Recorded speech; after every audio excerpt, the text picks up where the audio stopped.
Boa tarde. Nós vamos hoje dar sequência às nossas aulas dentro da nossa plataforma OAB Explicada, cuja aula de hoje será tratada dentro da cadeira Direito Eleitoral.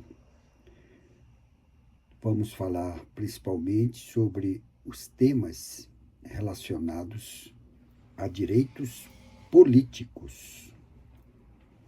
Deixe-me fazer a minha apresentação. Eu sou o professor Evilásio Vitorino de Castro Assunção, professor de Direito, também sou advogado, e a nossa proposta da OAB Explicada tem como foco preparar o candidato, a nossa candidata, ao exame da ordem. Se você tiver interesse nas nossas aulas, que compõem o edital das provas do exame da ordem, acompanhe todas as nossas aulas no site do nosso escritório de advocacia, no endereço https://evilasioassuncal.adv.br ou clique no QR Code que aparece na sua TV. Desejamos boa sorte. Hoje nós iremos comentar rapidamente o conceito e fundamento do direito eleitoral. É o ramo do direito público cujo objeto são os institutos, as normas e os procedimentos que regulam o exercício do direito fundamental de sufrágio com vistas à concretização da soberania popular, à validação da ocupação de cargos políticos, compreendidos os eletivos, eleitos pelo voto, e de livre nomeação, cargos de confiança, e a legitimação do exercício do direito estatal. Irei desenvolver melhor, com maior propriedade, sobre esse conceito e a sua desenvoltura nas próximas aulas. Mas vamos hoje dar-se uma passada rapidamente para falar sobre os institutos que o conceito nos fala. Vamos conhecer alguns desses institutos, que é muito importante. O nosso aluno, o nosso candidato, está se familiarizando com esses termos técnicos, jurídicos, que no dia da prova faz muita diferença. Um dos institutos é a soberania popular. Eu já falei isso em aulas anteriores, mas como a nossa plataforma de ensino é sempre quando nós falamos sobre alguns termos que são termos prioritários que o membro da banca da FGV, que faz a prova, elabora as provas da OAB, eu faço aqui um enfoque para que o nosso candidato tenha essa absorção, para que ele possa reter e compreender ao longo do nosso aprendizado. Então, soberania popular é um direito previsto no ordenamento constitucional brasileiro que se manifesta por meio do sufrágio universal. O que é o sufrágio universal? É o voto direto e secreto, com igual valor para todos, conforme a lei e as normas constitucionais. As normas constitucionais, como nós sabemos, nós já estudamos lá em Direito Constitucional, compõem-se no corpo, no bojo da Carta Política de 1988. E a lei infraconstitucional, que tratam desses institutos, é a lei número 9.709/1998. Outro instituto importante, que nós já falamos, mas vamos falar de novo, é sobre o plebiscito. Plebiscito é a consulta prévia à população sobre atos constitucionais legislativos. Ou seja, é um determinado assunto que o Constituinte originário determinou na sua Carta de 88, para que o povo possa participar, decidir, votar uma determinada matéria em plebiscito. Agora vamos falar sobre outro instituto muito importante para o direito eleitoral. É o referendo. O referendo é uma consulta posterior onde o povo aprova ou rejeita leis. Isso também eu já falei em aulas anteriores, quando ali eu conceituei, desenvolvi sobre a finalidade do referendo. Temos também um outro instituto muito importante dentro do direito eleitoral, que é a iniciativa popular. A iniciativa popular é a apresentação de projetos de lei pela população. Isso equivale, conforme a Constituição Federal, 1% do eleitorado nacional. Isso é muito importante, porque nós temos algumas leis aprovadas por iniciativa do povo, por isso que ela é iniciativa popular, e cujos projetos de leis já são leis, inclusive são leis muito importantes.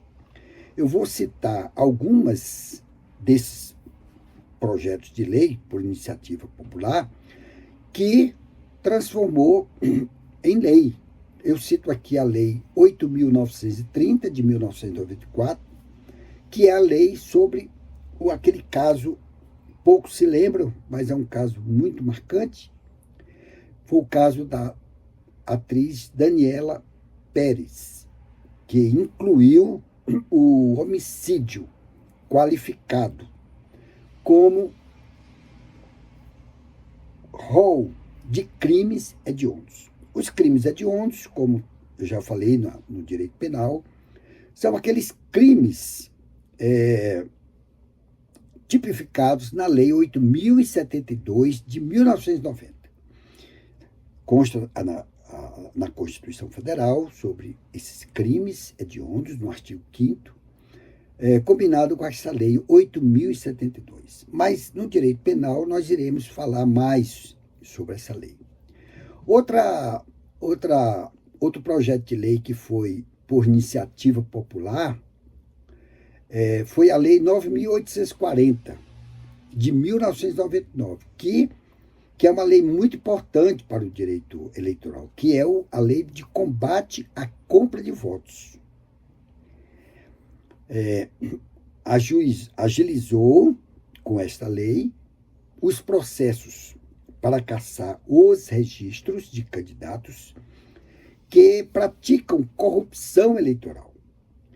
Quando nós formos adentrar sobre os crimes eleitorais, nós iremos citar essa lei, que muitos candidatos, por voluntariedade ou não, acabam cometendo esse tipo de crime eleitoral.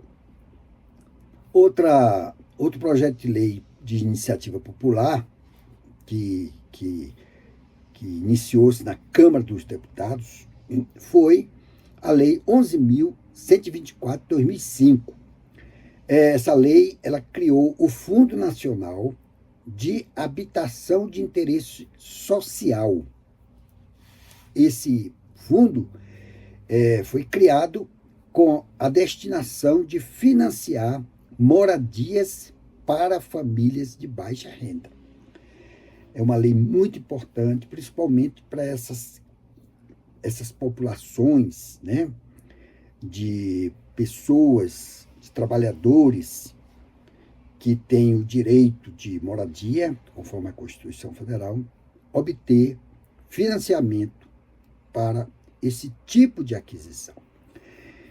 E temos mais uma lei também, que foi por iniciativa popular, é a Lei Complementar, número 135, é uma lei muito recorrente nos tribunais, principalmente nos tribunais superiores, que é a lei da ficha limpa, onde muitos políticos, candidatos, se envolvem com a prática de crime com relação a esse conceito de crimes eleitorais vislumbrado por esta lei complementar. Esta lei, ela tem como objeto a proibição de que políticos condenados em segunda instância, isso é muito importante, é bom a gente frisar, condenados em segunda instância, né? Isso já foi debate lá no direito penal, constitucional, quando nós falamos sobre essa lei. Então, somente para aqueles condenados em segunda instância, para assunção em cargos públicos, com grande mobilização social. Então, é importante o nosso candidato ter como mente que não é a primeira condenação no tribunal de piso. O que é o tribunal de piso? Na primeira instância. Então, para ele preencher o requisito do afastamento dele na corrida eleitoral, é preciso que tenha uma decisão em segunda instância com trânsito em julgado. Então, essas 4 leis foram, ao longo desses mais de 35 anos, promulgadas, sancionadas pelos gestores responsáveis por essas leis. Então, é muito importante que haja mais leis de iniciativa popular, para que os nossos deputados federais possam se debruçarem sobre esses pleitos em favor da população. Professor, onde é que está a fundamentação legal desses institutos? Eu indico a Constituição Federal de 1988, combinado com a Lei 9.709 de 1998, onde foi esta lei, ela regulamentou os incisos previstos no artigo 14 da Constituição Federal. Agora vamos falar sobre a política dentro do contexto de direitos políticos. A palavra político apresenta variados significados na cultura ocidental. Tem conotação na expressão do uso ou emprego do poder. Quando nós falamos de direito político, nós lembramos de poder. Quem pode mais? Na expressão do uso ou emprego de poder para o desenvolvimento de atividades ou organização de setores na vida social. É nesse sentido que se fala, muitas vezes, né, no dia a dia, na mídia, em política econômica, financeira, ambiental, esportiva, de saúde. Isso é muito vinculado sobre o poder desses agentes políticos ou mesmo mandatário com relação a esses termos. O termo político é usado tanto na esfera pública, ou seja, no âmbito do governo, Estado, né? Por exemplo, dentro da área pública, da esfera pública, nós temos aí a política estatal, política pública, propriamente dita, política de governo, mas também é utilizado também esse termo político na esfera privada, onde nós sempre ouvimos, através da mídia, da imprensa, dos canais de comunicação em massa, falando sobre política de determinadas empresas, política de boa vizinhança e assim sucessivamente. A conotação técnico-científica encontra-se ligada à ideia do poder. Como eu já falei, o poder gestado por esses agentes políticos tem uma ideia de poder. Quem pode mais? Mas também, nesse terreno, não é unífero, apresentando pluralidade de sentido. Por quê? Porque há muita ambiguidade de entendimento, quem pode mais, quem está apto a deter mais poderes, mas ao longo da nossa aula nós vamos esmiuçando melhor essa mitigação desse termo poder. Na obra de Aristóteles, em 1992, na obra Ética a Nicômacos, afirma que a ciência política, que é uma ciência, né? A ciência política estabelece o que devemos fazer e aquilo de que devemos abster-se. Sua finalidade é o bem do homem, ou seja, a felicidade. Deve descrever o modo como o homem alcança a felicidade. Esta depende, ou seja, esta felicidade, segundo Aristóteles, o filósofo, esta felicidade depende de se seguir certa maneira de viver e relacionar-se com os demais membros do grupo. Nesse sentido, o termo político significa o mesmo que ética e moral, conduzindo assim o estudo individual da ação e do caráter. Nós estudamos muito isso lá na cadeira de Direitos Humanos, né? Quando nós falamos sobre a ética, sobre a moral, conduzido pelos filósofos da época. Então, é uma obra muito importante e nos traz muitos ensinamentos. A política tem por missão estabelecer, primeiro, a maneira de viver que leva ao bem, à felicidade. Como nós já vimos no parágrafo anterior, Aristóteles ele previa a felicidade do homem por ele estar bem. Então, essa missão estabelecida pelo Aristóteles passa a pensar que essa maneira de viver que leva ao bem, a felicidade do homem. Depois, deve descrever o tipo da Constituição, a forma de Estado, o regime e o sistema de governo que assegure esse modo de vida. O que isso quer dizer? Que se a nação, o país, os homens são felizes, naturalmente, a Constituição que vai viger para essa sociedade, ou para este povo, ou para esse segmento, corresponde bonança de bem-estar, da felicidade elencada por Aristóteles.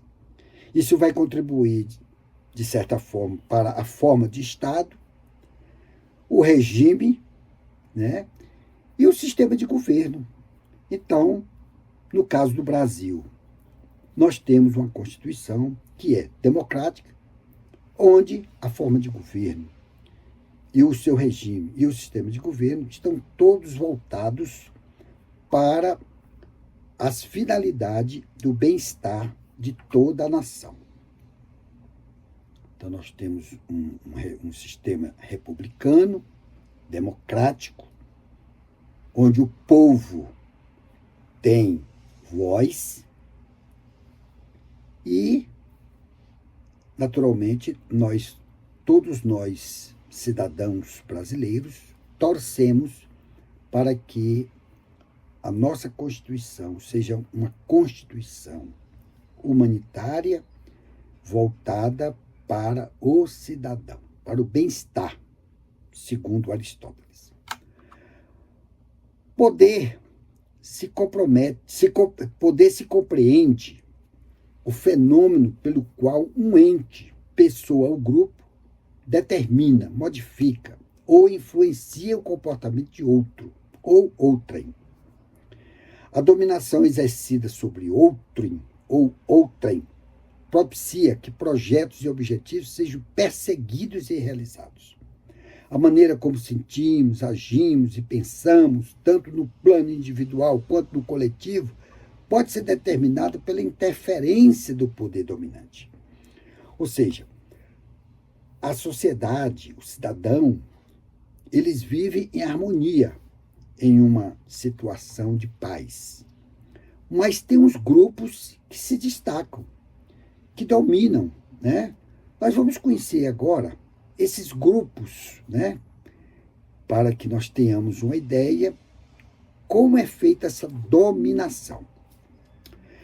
O fundamento do poder varia conforme a cultura e os valores em vigor, sendo muito importantes as cosmovisões e interpretações disseminadas e assimiladas no interior da sociedade. Repousará na força física, na religião, em atributos ético-morais, como mérito, prestígio, respeito, em qualidades estéticas, dependendo do apreço que a comunidade tenha por tais fatores. Assim o poder, estará com quem enfeixar, ou dominar, ou controlar os elementos mais valorizados no interior da sociedade ou da classe social que pertence. Então, nós vimos aí que alguns segmentos têm visivelmente este poder. Por exemplo, a religião. No Brasil, apesar de que a religião é livre, né, conforme o artigo 18 da Constituição Federal, 18, 19, por ser um Estado laico, mas tem grupos que exercem certo poder sobre determinado segmento. Muitos grupos desses também, eles podem agirem de acordo com a cultura, como nós vimos, de cada sociedade. Há diversas dimensões do poder dentro da sociedade. Destaco aqui o político, o econômico e o ideológico ou intelectual. Vamos estar falando sinteticamente cada um desses elementos que eu trago aqui. Poder econômico, né, se funda na propriedade, posse ou controle de bens economicamente apreciáveis no mercado. Nós vimos esse poder econômico nas relações. Eu vou citar só um exemplo, mas são vários exemplos. A gente vê esse poder econômico nas relações entre empregador e empregado, entre patrão e empregado, onde nós já vimos lá no direito do trabalho que o empregador ou o patrão, ele tem muito poder, porque são grandes grupos econômicos, grandes empresas, que muitas vezes influencia de força coercitiva nas relações jurídicas trabalhistas. Então, o poder econômico é um poder muito, visível. nessas empresas ou nessas relações entre empregador e empregado. Mas eu citei apenas um exemplo, mas nós temos vários exemplos. Vamos falar também agora sobre o poder ideológico. É muito importante esse poder. Poder ideológico. Poder ideológico tem natureza intelectual e se firma na incorporação de conhecimento, detenção de informações, formulação de ideias e conceitos. Todos nós sabemos que o conhecimento e informação é um atributo muito poderoso.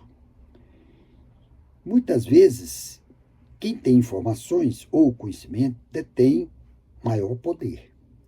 Então, é por isso que é importante, quanto mais a sociedade seja uma sociedade pluralista de ideias, é muito importante este conhecimento na obtenção das informações. Hoje, nos dias do século XXI, esse poder é muito cobrado. Por quê?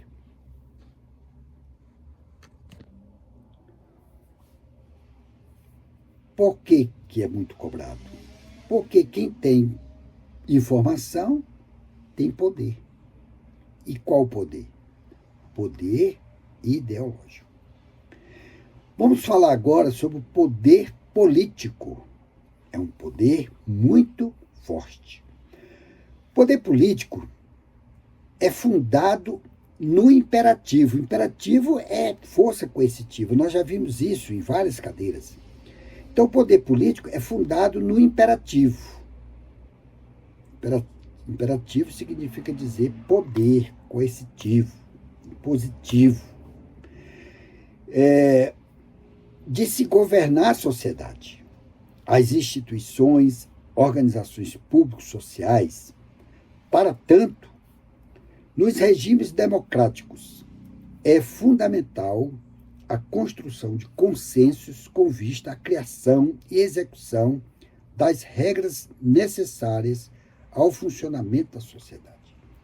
Então, nesse poder político, há um poder muito visível na força coercitiva, principalmente quando vai se governar a sociedade. Como é que é esse povo? Qual é a cultura? Quais são as motivações desta sociedade? As instituições, que tipo de instituição nós estamos trabalhando? São instituições fortes, poderosas? As organizações públicos sociais, aquelas instituições que centralizam o poder estatal. Nos regimes democráticos, essa força imperativa não é muito vista, porque existe um consenso entre a criação e a execução dessas leis, onde o povo tem força. Nós vamos citar aqui só um exemplo. Quando há abuso de poder, por exemplo, de uma determinada prefeitura, ou mesmo de um estado, quando há violação nos dizeres da Constituição Federal, existe hoje uma lei poderosa, que é a Lei de Ação Civil Pública, que é uma ação civil coletiva, onde reúne-se um determinado segmento para buscar no judiciário a reparação que aquele segmento considera que estão agindo em excesso. Então, nos regimes democráticos, há essa barganha de força que detém de alguns segmentos, mas isso não se vê no poder político de nação ou países onde não é um país como o Brasil, de Estado Democrático de Direito. Então, nos países que não têm essa carta política democrática, o mandatário ele é o imperador. O que ele fala tem força coativa. Ele manda e desmanda. Então, na sociedade, nas culturas onde haja regimes democráticos, o povo ainda tem voz para buscar reparar violações de seus direitos. Por fim, o poder político é o poder supremo. Dentre esses que eu citei aqui, o poder político é o poder supremo numa sociedade organizada. Mas, professor, o que é uma sociedade organizada? Vamos falar um pouquinho sobre uma sociedade organizada. Sociedade organizada refere-se ao conjunto de instituições, associações, coletivos e movimentos sociais, como eu já falei nos parágrafos anteriores, que se estruturam formalmente para alcançar objetivos comuns, do bom senso, do bem comum, coletivo, influenciar políticas públicas e atender às demandas sociais. Nós vimos muito isso nas aulas anteriores que nós já falamos, comentamos como é que é feito esses movimentos sociais, como é que é atendida essas políticas públicas geradas pelo Estado. Agora nós vamos tratar sobre o conceito de direito político. Isso é muito importante. O conceito de direito político é o ramo do direito público, cujo objeto são os princípios e as normas que regulam, né? Regulam, né? A organização e o funcionamento do Estado e do governo, disciplinando o exercício e o acesso ao poder estatal. É muito importante, dentro desse conceito, que é um ramo do direito público. É muito importante isso, porque nós temos o ramo do direito público e o ramo do direito privado. Nós já falamos isso na cadeira de direito civil, mas o direito eleitoral está dentro desse contexto, é direito público. E são regulados por normas, princípios, né, que organizam o funcionamento do Estado. Já falamos também como é que funciona o Estado. E também o governo, como funciona o governo. Essa organização do governo, essa formação, isso a gente está previsto lá no artigo 18 da Constituição Federal de 1988. Então, é muito importante essas regulações, porque todas essas normas estão voltadas para o social, para o coletivo, abrangendo aí a política econômica e os direitos fundamentais da sociedade, do cidadão.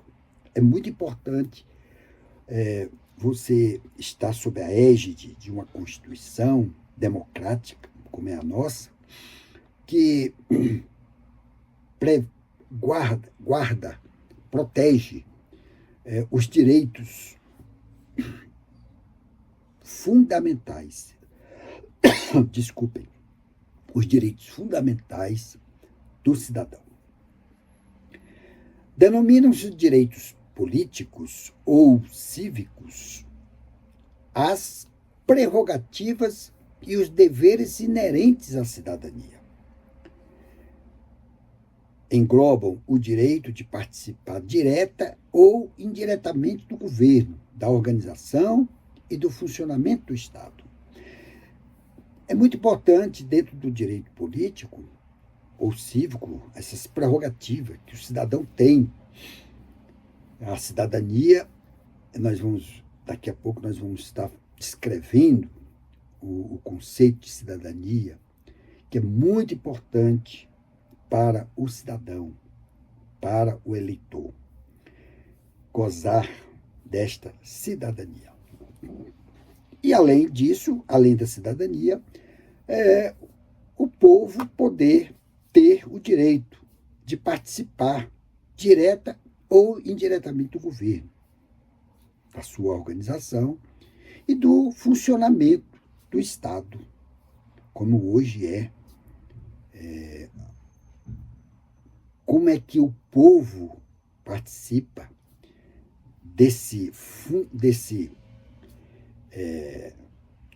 da estrutura do governo, através dos seus representantes, que nós vamos ver também daqui a pouco. Para corroborar com o tema, o jurista Pinto Ferreira, na sua obra Comentários à Constituição Brasileira, isso em 1989, ele diz o seguinte, o jurista Pinto Ferreira: os direitos políticos são as prerrogativas que permitem ao cidadão participar na formação e comando do governo. Isso é muito importante. Participação maciça da população nos interesses de todos. São previstos da Constituição Federal, que estabelece um conjunto sistemático de normas respeitantes à atuação da soberania popular. Nós já vimos o que é soberania popular. Então, o jurista Pinto Ferreira, quando ele traz esse conceito, ele fala sobre participação e formação do governo. O povo participa, o povo vai à rua gritar, pacificar pelo o bem comum que a sociedade entende que é de direito. Por exemplo, o povo vai às urnas a cada 4 anos participar da eleição do presidente da República, da eleição do senador da República, da eleição do deputado federal, da eleição do senador, do prefeito, e assim sucessivamente.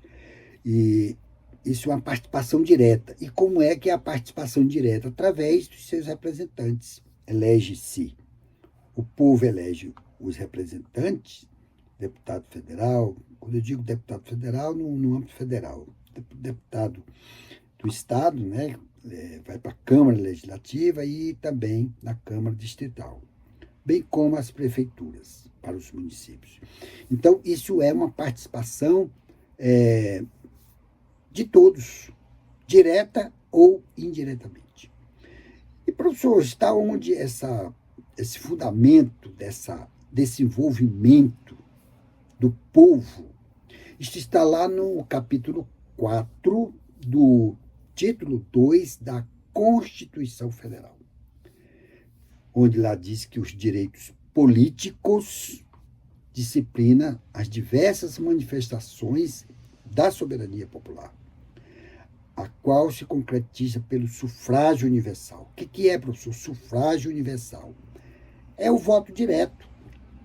É o voto direto e secreto, com valor igual para todos os votantes.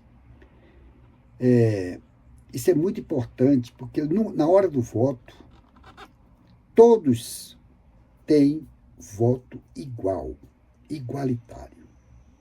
Ali não existe discriminação de classes sociais, de movimentos, etc, etc. Todos têm o mesmo peso. Valor igual para todos os votantes.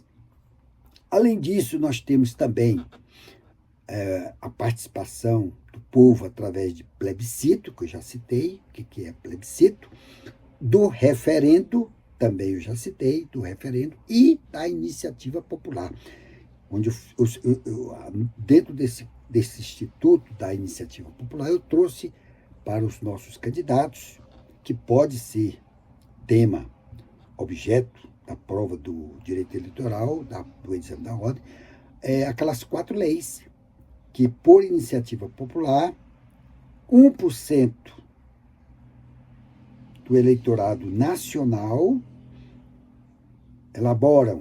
colhe as assinaturas, elabora um projeto de lei, encaminha para o presidente da Câmara dos Deputados, que é a casa competente para receber esses projetos de lei. Isto está na Constituição Federal, mas nós já estudamos lá no direito constitucional. Já estamos chegando ao final da nossa aula, mas eu gostaria de citar aqui alguns elementos muito importantes para o nosso candidato estudar. Por exemplo, o termo povo. Povo constitui um conceito operativo, designando um conjunto dos indivíduos a que se reconhece o direito de participar na formação da vontade estatal, elegendo ou sendo eleitos, ou seja, votando ou sendo votados, com vistas a ocupar cargos políticos eletivos. Povo, nesse sentido, é a entidade mítica, a qual as decisões coletivas são imputadas. Note-se, porém, que as decisões coletivas, isso é muito importante, note-se, porém, que as decisões coletivas não são tomadas por todo o povo, senão pelos representantes da maioria, cuja vontade prevalece nas eleições. Vamos tentar esmiuçar um pouco esse entendimento. Povo, eles não podem, na prática, exercer o poder estatal. Então, eles elegem os seus representantes para a Câmara e o Senado, para ali aqueles representantes representarem os seus eleitores. Então, nós vimos isso na mídia, diariamente, nos jornais, como é feito essas votações. Então, os deputados, eu vou citar a área federal, não vou citar os estados, depois a gente fala. Os deputados federais apresentam um projeto de lei e aquele projeto de lei vai de encontro aos interesses da sua base eleitoral e ali são aprovadas essas matérias que vai para a Casa Revisora, que é no Senado. Sendo aprovado pelo Senado, vai à sanção do presidente da República. Posteriormente publicado, sancionado, primeiro sancionado, depois publicado, vai para o Diário Oficial, publica-se a lei e aí passa-se a viger aquela matéria. Então, é mais ou menos assim que funciona. Então, o povo, certas matérias, eles não podem se envolverem, mas como eles elegeram os seus representantes, faz pressão na Casa do Povo, que é a Câmara dos Deputados. Chama-se cidadão a pessoa detentora de direitos políticos, podendo, pois, este cidadão participar do processo governamental, elegendo ou sendo eleito para cargos públicos. Como destaca Silva, em 2006, ele trata da cidadania. Então, ele diz que a cidadania é um atributo jurídico-político que o nacional obtém desde o momento em que se torna eleitor. Então, Silva, 2006, traz esse enfoque, esse conceito da cidadania. É muito importante esse termo. Vamos esmiuçar melhor esse termo cidadania. O termo cidadania apresenta significado bem mais amplo do que o aqui assinalado. Denota o próprio direito à vida digna. Então, cidadania é o estado da vida digna ao seu povo, ao seu cidadão, à sua cidadã. E a plena participação na sociedade de todos os habitantes do território estatal. Então, além do direito à vida digna, da plena participação da sociedade no contexto que fomenta a organização estatal. Nessa perspectiva, a cidadania significa que todos são livres e iguais perante o ordenamento legal, sendo vedada a discriminação injustificada. Todos têm direito à saúde, isso é muito importante, locomoção, livre expressão de pensamento, crença, reunião, associação, habitação, educação de qualidade, lazer, trabalho. Isso é visível hoje na Carta Política de 1988, que o Estado deve oferecer todos esses elementos para com o seu cidadão, para com a sua cidadã, para com a sociedade civil. Enfim, esse termo cidadania ele tem um sentido mais amplo, mais elastio. A cidadania enfeixa, ou seja, engessa, a cidadania enfeixa os direitos civis, políticos, sociais e econômicos, sendo certo que a sua aquisição, isso é muito, essas palavrinhas-chave é importante. Aquisição de quê, professor? Cidadania, personalidade, nacionalidade. Aquisição. E que sua aquisição se dá antes mesmo do nascimento do indivíduo, já que o nascituro, olha, importante, nascituro, isso pode ser questão da prova do exame da ordem, o nascituro não só no direito civil, no direito eleitoral, mas também no direito civil. É muito importante essa conexão. Quando eu falo aqui na cadeira de direito eleitoral sobre o nascituro, também vale para o direito civil, lá no título personalidade, aquisição da personalidade.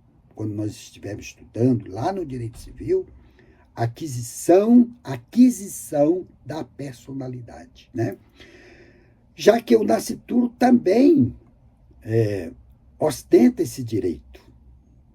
Professor, me dê aí um fundamento desta garantia do Estado para o nascituro. O que é o nascituro?